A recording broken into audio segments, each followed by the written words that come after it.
देशातील इंधन पुरवठा हा सुरक्षित असल्याची माहिती भारत सरकारकडून देण्यात आली आहे। भारताकडे 25 दिवसांचा इंधन साठा हा शिल्लक आहे। इराणच्या इस्लामिक रिव्होल्युशनरी गार्ड कॉर्प्सने जगाची जीवनवाहिनी मानली जाणारी होर्मुझची सामुद्रधुनी सर्व जहाजांसाठी बंद केल्याची घोषणा केली आहे। मात्र भारताने तेल आयातीचा स्रोत बदलल्याने आपला बराचसा पुरवठा होर्मुझवर अवलंबून नाही आहे। त्यामुळे तुर्तास तरी भारतीयांना दिलासा मिळालाय। याशिवाय भारतात पेट्रोल आणि डिझेलच्या किमती वाढवण्याची तुर्तास चिन्ह दिसत नाहीये।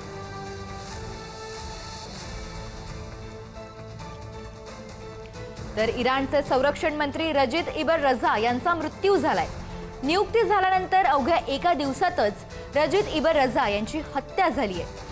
इराणचे माजी संरक्षण मंत्री आमिर नासिरजादेह यांचा मृत्यूनंतर रजीद इबर रजा यांची नियुक्ती करण्यात आली होती आणि आता त्यांचीच हत्या करण्यात आली आहे। तर तेहरानमधील मदत आणि सहाय्य केंद्रावरही भीषण बॉम्ब हल्ला करण्यात आलाय। हल्ल्यानंतर या परिसरात एकच खळबळ उडाली। आकाशातही काळ्या धुराचे प्रचंड लोट पसरल्याचे ही दृश्य आता समोर आली आहेत।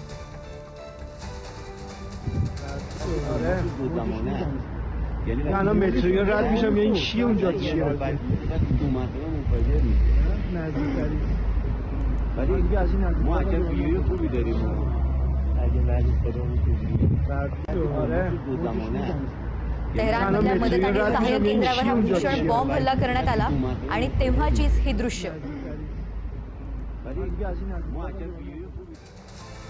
तर तेहरानमधल्या इराणच्या तज्ञांच्या असेंब्लीच्या इमारतीवरही हवाई हल्ला करण्यात आलाय। असेंब्लीची इमारत या हवाई हल्ल्यात उद्ध्वस्त झाली आहे।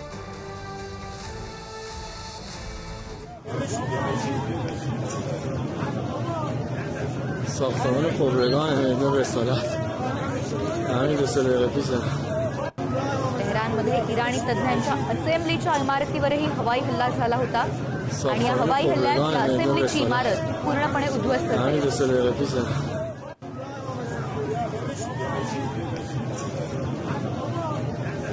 ساختمان خبرگان میدان رسالت तर इराणने इस्रायलवर केलेल्या ताज्या क्षेपणास्त्र हल्ल्यात तेल अवीव मधल्या बनई ब्राक या गजबजलेल्या परिसरातील एक निवासी अपार्टमेंट त्यालाही थेट तडाखा बसलाय। या हल्ल्यानंतर अपार्टमेंटच्या आतील भागाचंही मोठ्या प्रमाणावर नुकसान झालंय आणि त्याचे व्हिडिओही आता समोर आले आहेत। थेट क्षेपणास्त्र कोसळल्यामुळे घराच्या भिंतींना तडे गेले आहेत आणि खिडक्यांच्या काचा या पूर्णपणे फुटल्या आहेत। घरातलं फर्निचर आणि सामानाचाही चक्काचूर झालाय। सुदैवाने या भीषण स्फोटात कोणतीही जीवितहानी झाली नसली तरी 4 जण हे किरकोळ जखमी झाल्याची माहिती आहे।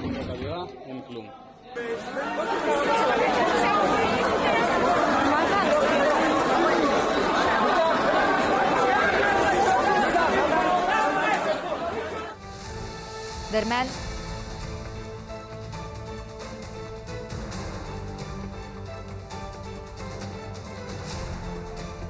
तेल अवीव मध्ये हल्ला झालाय आणि त्यामुळे इस्रायल सरकारने आपल्या नागरिकांना बंकरमध्ये राहण्याच्या सूचना दिल्या आहेत। इराण आणि इस्रायल मधला संघर्ष आता थेट मोठ्या शहरांपर्यंत पोहोचल्याने मध्य पूर्वेतील युद्ध आता अधिकच भयानक वळणावर पोहोचलंय। या हल्ल्यात झालेल्या जीवितहानीचा अधिकृत आकडा अद्याप समोर आलेला नाही।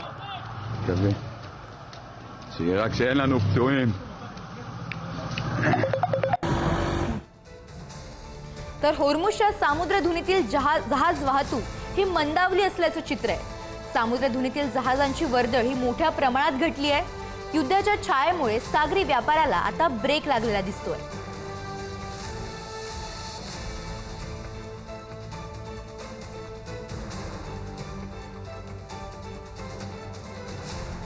होर्मुझची सामुद्रधुनी अत्यंत महत्त्वाची मानली जाते। सर्व देशांना त्यातूनच व्यापार केला जातो आणि आता ही सामुद्रधुनीतली वाहतूक जहाज वाहतूक ही मंदावली असल्याचं चित्र आहे। इराण, इस्रायल आणि अमेरिका युद्धाचा होर्मुझच्या सामुद्रधुनीवरही परिणाम पडतोय आणि लेबनॉनची राजधानी बैरूतमध्ये इस्रायली क्षेपणास्त्रांचा मारा हा सुरू असतानाच एका प्रवासी विमानानं आणि इराणवर इस्रायलने मोठे हवाई हल्ले केले आहेत। इस्रायलच्या या हल्ल्याचे नवे व्हिडिओही आता समोर आले आहेत।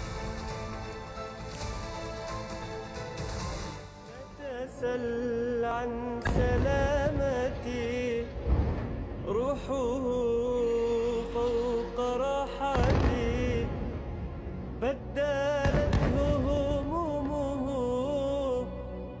كفنا من وسادتي صامت لو تكلم لا تسل عن سلامتي روحه فوق راحتي.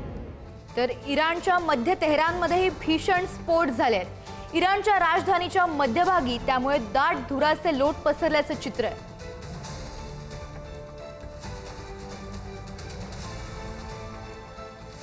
तर इराणची राजधानी तिथं स्फोट झाला आहे आणि त्या स्फोटाचे ही भीषण दृश्य आता समोर येत आहे.